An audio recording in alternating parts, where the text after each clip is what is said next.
Et coucou les amis, me revoilà encore dans l'inspiration de pouvoir vous apporter quelques petits tuyaux pour faire vos introspections et grandir vers la meilleure version de vous-même. Caroline Lavre de Paix, dans les Alpes de Haute-Provence. Alors, je viens vous parler de quelque chose d'important. Le shalom, la paix. La paix dans les ménages, mais la paix sous toutes ses formes dans les discussions, les interactions avec autrui. Il est dit dans la Torah que même si vous vous disputez avec quelqu'un, la priorité, même si vous avez raison, instaurez la paix, ce fameux shalom. Et même, je dirais plus, cette paix passe en priorité devant la vérité. Eh oui. Pourquoi? Parce que si on ne sait pas s'effacer avec humilité et arrêter de faire des combats de coq, d'ego, on peut aller très loin dans des discussions et ça peut s'envenimer et ça peut monter dans les tours, comme on dit, et finir très mal. C'est-à-dire qu'au lieu de discuter avec conscience et intelligence et sagesse, chacun veut relever sa couverture sur lui-même et avoir raison et prendre le poids dans la discussion, prendre l'emprise et surpasser au-dessus de l'autre. Et même si vous avez raison, évitez le conflit.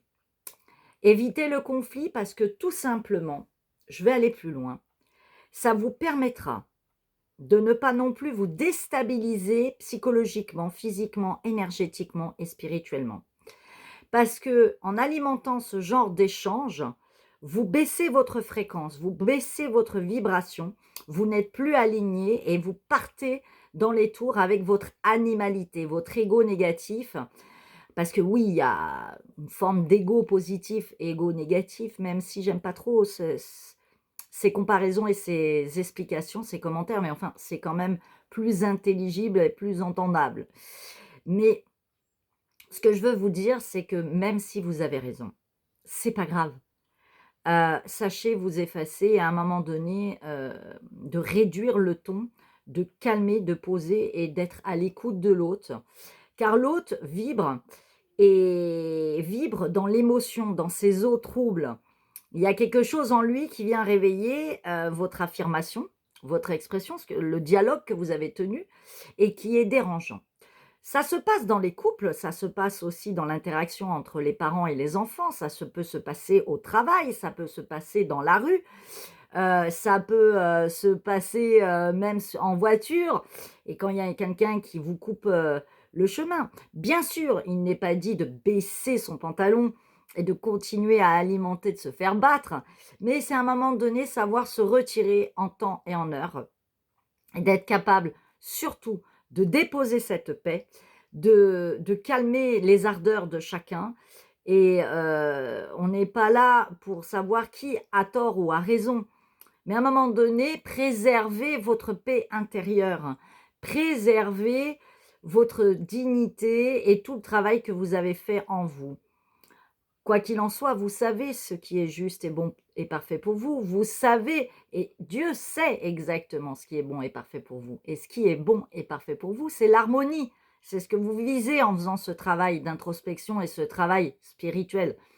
C'est d'assurer constamment une forme d'équilibre, même dans le déséquilibre, et pour le coup, c'est le cas, et d'être toujours dans ce principe de trouver une harmonie. Et l'harmonie, c'est la paix.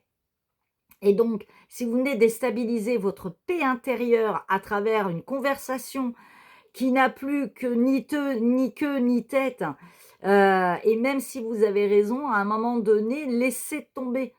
Laissez tomber, c'est OK.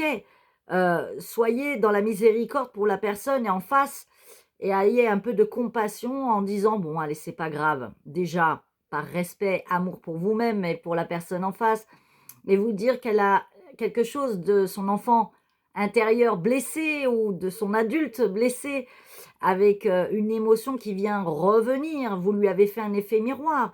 N'oubliez pas que nous sommes dans cette vie, dans cette expérience de ce monde, tout est rendez-vous.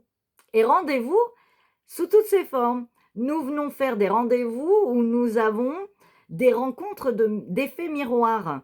Et donc, l'un et l'autre va s'apporter des mécanismes de reflet qui vont vous permettre de grandir, de vous améliorer, d'aller vous regarder, d'aller vous rencontrer à l'intérieur de vous, d'aller voir qui vous êtes, qu'est-ce qui se passe, pourquoi ça me secoue, pourquoi ça me dérange, qu'est-ce que je dois travailler sur moi, qu'est-ce que je dois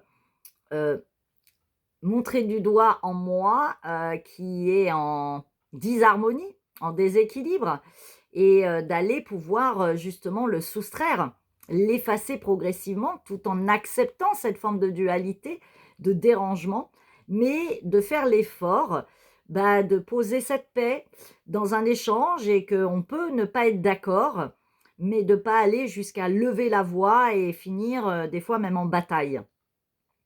On n'est pas là, comme je vous l'ai dit, dans des combats d'ego.